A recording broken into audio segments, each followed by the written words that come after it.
Good morning. Welcome to the Cowlitz County Board of Health meeting. We'll start this at 10:07. Sorry, we had a little technical problem, but we've resolved that. Thank you all for coming. We appreciate your time and interest. First of all, we got some old business to review the minutes. Everybody got the minutes, and I'd entertain a motion to accept the minutes. Motion on the floor from Commissioner Rader. Yeah. If you allow, could I make a comment on the minutes? I don't have anything to change, but I'd like to make a comment on the minutes. Please.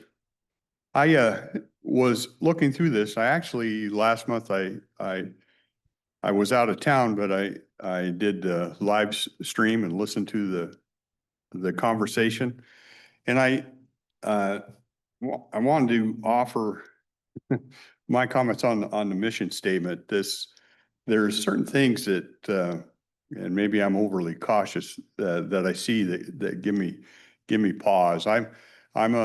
If you've listened to me at all, you know that I think the primary role of the government is to protect the rights and freedoms of the people. Well, that transfers over to the same thing to this board. I see my primary role is to protect the rights and freedoms of the people to choose their own path in this health care world. And we set a policy statement to Cowlitz County Board of Health sets policy and provides oversight. Those things raise flags with me. Anytime you put in there it sets policy, I'm wanting to know who's going to set that policy. I've seen it was somebody set a policy that you all had to wear masks. Somebody set a policy that you all had to close your business. Somebody set a policy that you all had to get a experimental shot or you wouldn't have a job. I'm very cautious when we put those words in. I'm not worried about this particular board, but I'm worried down the road that somebody thinks they have the ability to set policy and tell you how you're going to pursue medical things that you want to do, that you're going to be restricted. I'm a person that's very much individual rights. And before people rush to the microphone, that doesn't mean it doesn't come, you can't just do anything you want. That comes with the responsibilities. I would argue with you that inalienable rights that we receive from our Creator are more work than just doing what the group wants, because you actually it comes with responsibilities. It's all laid out. The most famous 10 responsibilities for your individual rights, of course, are the 10 Commandments. You're expected to treat your neighbor in different things certain ways. So when we start talking about this group that's going to set policy, what I've seen happen, and it falls along the same lines, and I'm not trying to pick on Dr. Krager, but I heard him say that sometimes the community good overrides personal rights, and I couldn't disagree with that more. Think back to the time that happens. Who decides what community rights override the individual? It's usually a group of self-appointed elites, or we had one sitting in the governor's office that overrode your personal rights and told you what you're going to do. So I'm very cautious of these kind of things. And when it says we're going to set policy, I'm going to tell you, I'm not setting policy that's going to restrict your ability to seek medical solutions the way you want to see them. I'm going to try and give you all the information, not just limited information, not just one-sided information, but all information that gives you the ability to do that. But I'm not going to mandate that you need to go get a shot, or you can't work, or you can't come in this building without a mask, or you can't go to the grocery store, you can't go to a restaurant. It's just not going to happen. So call me overly cautious, but I don't care. I worry about that wording, and it's not something I will probably adhere to. Just my 2 cents worth. Well, I want to follow up with that and say, you said two things there. One is I see policy is not mandates. And you also talked about mandates. And maybe policy is the wrong thing, maybe guidelines, but in my view, policies are not something that we're going to put down, here's the penalty if you don't do it. It's a guideline, but it's not a mandate like what we got from the governor. But I've seen there was a policy that gave him executive powers if something happened, and he took them. And with that policy, he started issuing all kinds of mandates. But I don't view that, that wasn't a policy, that we changed the state constitution for that to happen. That was a law. Okay, well, I'm just telling you, I'm cautious on this kind of wording because I see where it leads. Understand, and I agree exactly with what you're concerned about. But I don't know, can we change it to a different word that you'd be comfortable with? Well, it's set here. I'm not trying to reopen other thing. I'm just trying to be clear. The way the lens I look through, these are caution words Okay, for me. okay.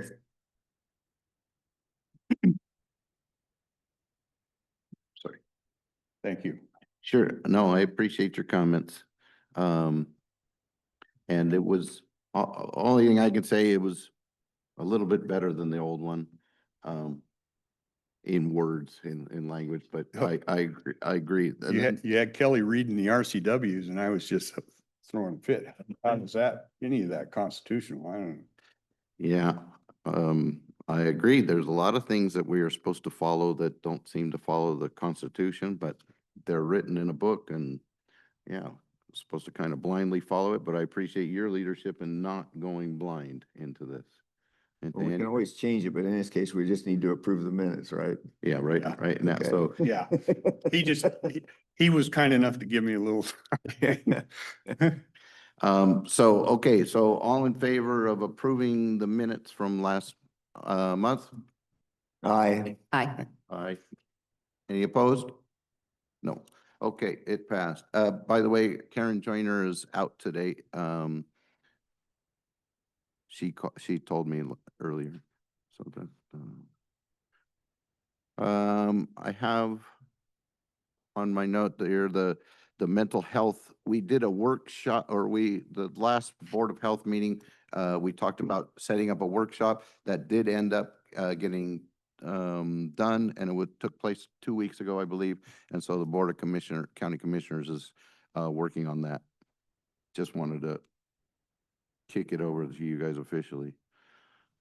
New business. We have a school garden project update from Ian. Ian, would you like to come and?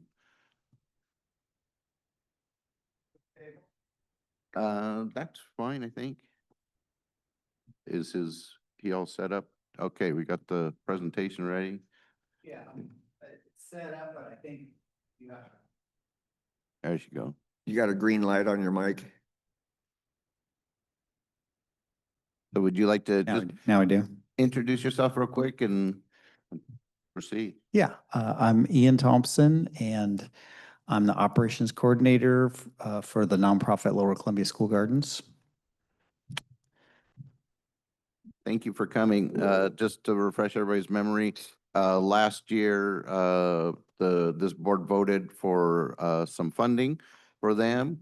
And well, now about 6 months later here, and I've seen the garden myself. I went there, beautiful place, and a lot of people very interested, and the people that are helping out and volunteering their time.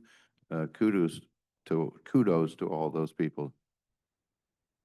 Yeah, and so Kelly Lane asked me to give a little 10-minute, what's been happening as I started to sort of pull some photos and dig. I realized that a lot has been happening, so I'll try my best to. I'm going to leave some stuff out, but anyways, yeah. So I want to say we're really grateful for the funding. It has really helped us. We've had some other funding sources go away, and we're doing a lot of fundraising on our own and getting sponsors and grants and donations and stuff. But it's really helped us just get through this year at a pretty basic level. So I'll just like do something with a pen maybe. So just in case folks aren't, just a tiny bit of background. The first garden was started at North Lake Elementary 22 years ago, 23. And that was up front, the little place in the top left corner, that was the garden. And then in about '09, the group of volunteers there started expanding back and planted that orchard out in that big field. And that's more, that's still probably 5 years ago. So that's expanded to an acre. And then from there, it's, now in all 20 elementary, middle schools in Longview and Kelso school districts. Wow. That's out in that orchard now. So kids have just been doing things with normal garden, just sort of what the garden is asking for. That's a lot of what kids are learning is, what season is it? Where are we? Which is different than what's available in the grocery stores, what's actually growing. We have kids show up and like, where are the berries? Where's the fruit? And it's March and we're like, well, fruit takes heat to grow. And so what you're going to find around here is just green stuff. We've got greens and asparagus and, maybe some roots, radishes and stuff like that. But anyway, so kids are helping prune grapes. We've got 200 grapevines total over all the gardens. And so that's a big job. And it's less technical than fruit trees. So a little harder for them to mess it up. And so we can just kind of give them the basics and they can just go for it. And that's a skill they can learn on their own. And then of course we're planting. So we started 15,000 baby plants, from seed, and then those are dispersed out to all the gardens. So kids are getting lots of experience planting those in the ground.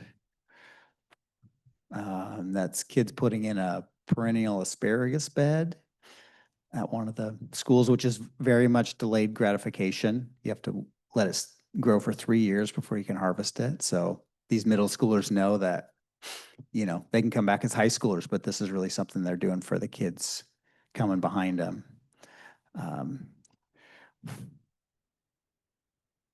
I think planting tomatoes. And so we do have staff, but also a lot of volunteers. And so we had a lot of these volunteer work parties where we're taking those baby plants and putting them in bigger pots. A lot of it is potting up, tomatoes into 1-gallon pots. Next slide. Next slide. Next slide. And so that's one, that thing is filled with tomatoes. And then we've got more space that we borrow from Three Rivers Christian. And we've had 102 new volunteers this year, and 1,230 volunteer hours so far. Next slide. And then just a couple of events. This is a teacher training, so we partner with ESD 112. So teachers actually got a paid sub for the day so they could attend, and they got clock hours, and they got STEM clock hours, which I think as a teacher are harder to come by, STEM training opportunities. So these are teachers that sort of learning how to, just being more comfortable working with their classes in the gardens, and then learning how do they tie it to curriculum and standards that they're already teaching, which is really one of our big pieces of work, because we're a small crew. And if schools wait for us to come around for the kids to come out, that's just not enough. It's not enough. And teachers have, they can just walk out their door and they can, go visit it every week and measure plants, measure growth and do all kinds of stuff that we can't do because we're spread so thin. So anyways, we did this training. Actually, this is the second year we've done this training. Next slide. The weather was miserable, but they were troopers. Next slide. Next slide. Epic the Prevention Coalition, I think that's also a partnership with the SD 112, does a youth prevention and leadership summit. That's like sixth graders they're identified by school counselors as kids that might be at risk, but also can we take these kids, not just like help them not end up in a bad spot, but I think we can take these kids and put them into a leadership role. So these are kids from Tootle, Castle Rock, all the schools and hundreds of kids. And so this is the fourth year, I think, that we've done a session on native plants, connecting to land. That they made smoothies out of stinging nettles, which is a native plant that's really good for you that you won't see in the grocery store. Anyways, kids I get a lot out of think it. 2 out of the 3 were okay with it. Yeah, the one in the back has some regret, but Yeah. kids on the whole loved it. Yeah. Quick question for you. You said you've been doing for 4 years Yeah. and the schools or the teachers or the counselors or whatever are trying to identify kids that they feel are kind of at risk to help in here. Yes. Have you That's- seen ones that started 4 years ago? Have We they don't- seen? It's a fresh batch every year. So it's just sixth graders. Yeah, but Oh, no, when they were 7th, 8th and 9th, do We they haven't report any really- change? We haven't followed up with those kids. I'd be curious what the I'm school state. curious. Also, yeah. Okay, And we recognize a handful, from our school gardens and stuff in every group, but right. yeah, so it's like a whole day thing that they do with a motivational speaker, and then there's breakouts, like being at a conference as an adult. You go to, you choose different sessions you want to go to, and so we're one of those sessions. Health, saying no to drugs, peer pressure, just all kinds of, eating. Okay, all right. It's a whole big thing. They do a good job. Next slide. Ian, just Yeah. curious, how do you prepare stinging nettle so that it's consumable? You don't have to do much. You can, you can cook it for a minute, but even just physically, if you put a glove on and just smashed it up, it's fine. They break off. So we just put it right in a blender and it's good to go. Wow. Yeah. Okay. We also did a Earth Day celebration. So City of Longview did not host that for the first time in decades, citywide, because they've lost some capacity. So we hosted a Earth Day in the Garden at North Lake with, some other partners doing hands-on stuff for kids. Next slide. We had a butterfly scientist come and talk about butterflies. Next slide. And at all of our community events, we try to include food, just as sort of a healthy cooking demo, and also just it's a good way to get people to show up and engage. So we were doing focaccia bread with asparagus and herbs from the garden and garlic. And a rhubarb pizza. That's at the next event. Yeah, yeah. But this was a Earth Day. Next slide. And this is the plant sale that Kelly Lane came to and his wife. Thank you so much.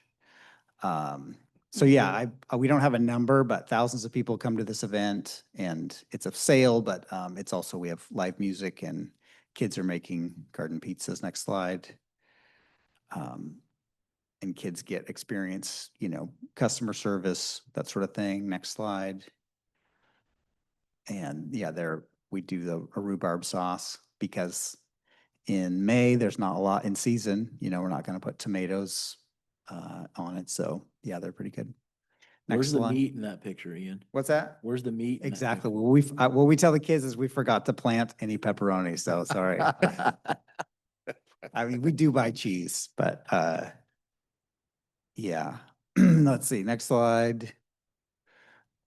And then, so after the plant sale, we have a lot of plants left over that we plant in all the gardens, but also part of our mission is, helping the community grow stuff at home. So we're giving away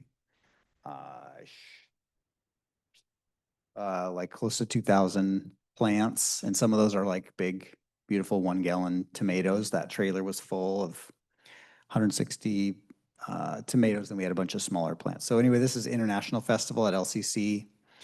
And something we do every year is give away plants and seeds. Next slide. Yeah, a bunch of smaller stuff as well. Next slide. Next slide. And making pizzas as well. Next slide.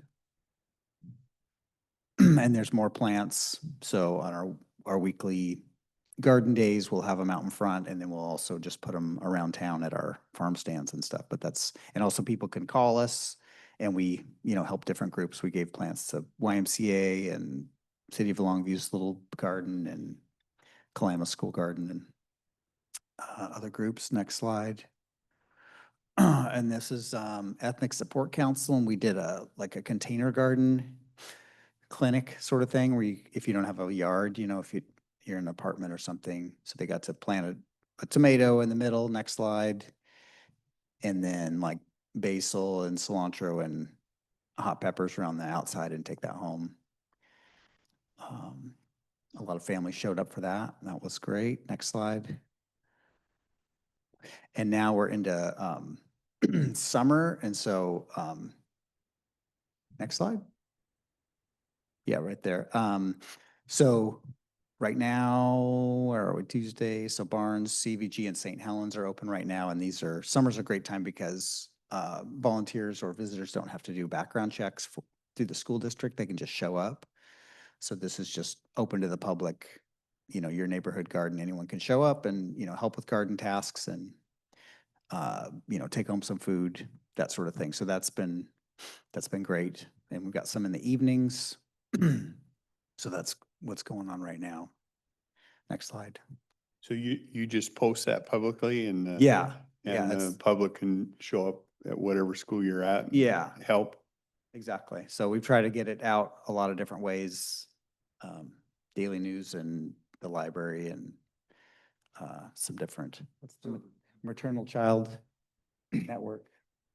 Is that a health department thing or what is that? Maternal Child Health? Oh, okay. So the free plants, can people just walk up and get those any day of the week? Or is Those it- free plants? Yeah. Yeah, I mean, until they're gone. We usually set them out and then they're gone. So they're normally not sitting out for days and days. Okay. And a lot of times we'll announce those events as well, social media or that sort of thing. Yeah, so this is Cowieman. There's some alumni students that are back for the summer harvesting garlic a couple weeks ago. Next slide. There's this little guy shows up. He's got pruners on his belt. He's got his tools every time. That's at Catlin. Harvesting food to take home. Next slide. This neighborhood, I've heard it called like Heroin Alley, or I don't know if that's very common, but it's like under the bridge, right by Catlin Elementary on the Longview or on the West Kelso side of the bridge of the older bridge, right? Yeah. Anyways, kind of a rough little patch of neighborhood, but that the street opens up right into this campus and Catlin Garden. And this guy's been coming since he was like a little kid, and he's high school now and doing LCC running start and doing environmental science. And but he came, and this was just a couple weeks ago, and he dug up some tomatillos and ground cherries to go back and plant in his yard. He's a good gardener and a chef. He's always talking about stuff he's cooking. Those are pretty good bunches of grapes in there. What's that? Those are good bunches of grapes. in Yeah. there. Yeah, you can see the grapes over his head. Yeah. Grapes have been one that someone else had planted. Actually, some of you may have known Pat Cuban, a local person, but he was at Northlake and he and his wife planted grapes. And so when I came around, I realized that we don't have to water them. We don't have to hardly do anything. And September rolls around and there's enough for every kid in the school, 400 kids, to eat some grapes. And we worked way harder on the lettuce and the carrots. And then these grapes are just kind of doing it for free. So we put lots of grapevines and we try to put them on the fences sort of to share with whoever's on the outside of the fence as well. And they get the right varieties and they're just amazing. They don't get sick. A lot of food. So yeah. Next slide. We have a couple teen high school interns this summer through, again, I think that's ESD 112. So that's one of them. Trying to find, we had a contest, try to find the longest route, which is a good motivator for kids. Next slide. And then part of what we're doing, especially other times of the year, but especially in the summer, is giving away, collecting the harvest and whatever doesn't get eaten by the people who are, showing up to the garden. We're putting it out on farm stands. This is the one at St. Helens Elementary, and there's one at Wallace in South Kelso. We do a pop-up table at Barnes in North Kelso, and then the Highlands Neighborhood Center and North Lake Elementary, and we have a kind of a rotating schedule of filling these up. Next slide. Next slide. Oh, and we just, trying to figure out ways to support the program. We're offering a sponsorship for these. So we got our first farm stand sponsor. Next slide. Some businesses like Fiber Credit Union sponsor a garden and get a sign like that, but also they are sending their staff every week to the open garden Tuesday morning, to help in the garden. So ideally there's like both things, they're giving some money, but also helping out. We just had United Healthcare that I didn't even know that they were in Longview. They just brought 20 people to a day of service. Windermere does a day of service. So we're trying to, get helped out that way. Next slide. This is a bench, another thing that people can sponsor. Next slide. It's a kit that like volunteers will cut the pieces, sand the edges, oil the pieces, and then kids assemble the bench, and then, somebody sponsors it and they can choose what garden they want it in. Next slide. I think that is one more slide. And that's what I have today. I guess a couple of things that weren't in there. One, we did Longview School District asked us to help with their summer school program. So we just got done with that. Yeah, I guess that's it. So thank you very much. Thank you for the update, Ian. Yeah. I like the pictures. To point out, I pointed it out last time, I didn't see one cell phone in there. That's really good, I think, for kids to be able to be without a cell phone and to do something. And one thing you mentioned is that it does seem like you do have alumni come back. Yeah. Since this came under the Board of Health group, I'm just wondering if it would be something that you would be interested to kind of follow up on them and ask them, hey, how did that, as they get older, because like you said, some people, that's only one grade, you said sixth grade? That's just for that one day youth summit. Okay, but do you track some of your people? They come back every year? We not sort of. I mean, we do some tracking, and a lot of it's just relationships, so different ones of our staff that have worked with those kids, have a relationship with them now. And so, but yeah, we've got kids one of them's working for Chamber of Commerce now. Anyway, yeah, we have It'd a number be of kids. interesting to see how they're, if it's had a good impact on their Yeah. lives, and I'd imagine. Mm-hmm. Yeah. most of the ones that come back, I'd imagine they. Yeah. Yeah, for sure. Yeah.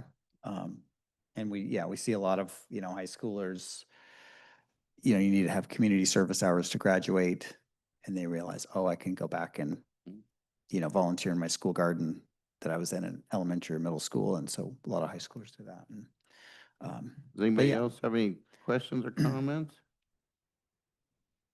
You know, there's schools in our county that we do not have gardens in. I don't even have in the county, I'm not actually sure. I'd have to see a list. I know we've been supporting Kalama. They're just getting going. Castle Rock has been doing a great job for a long time. We've met with Tootle a number of times, and I think they're still trying to figure out how to get started. Woodland's got some stuff. Who else? Who am I missing? Anyways, I think there's probably some that don't have it. You know, we're doing it at, I think, a different level than a lot of places because we have the nonprofit helping it to happen. And we named our organization Lower Columbia School Gardens because when we first started, we were just helping to build gardens. And we, built one in Cathlamet and up in Cougar at Yale Elementary. And we're just like, this is easy. And then we realized, oh, that is the easy part. The hard part is, 5 years later, 10 years later, is there a garden? Is it getting used? Are there volunteers? All that. So we narrowed our scope from Lower Columbia to just Longview Kelso, but we still have the role of supporting other communities. Schools want to start, they come talk to us and we support them as best we can. But yeah. Well, thank you again. Thank you very much. Looks like you're doing good work and I wish your garden will grow big. Thank you. Appreciate the help a lot. Any other comments from the board or anything, or, there's not a lot? I'd like to open up to public comments if anybody has any public comments. This is, one of our light meetings, so. Going once, and twice, okay. Well, thank you very much. We'll adjourn this meeting at 10:39. Thank you very much.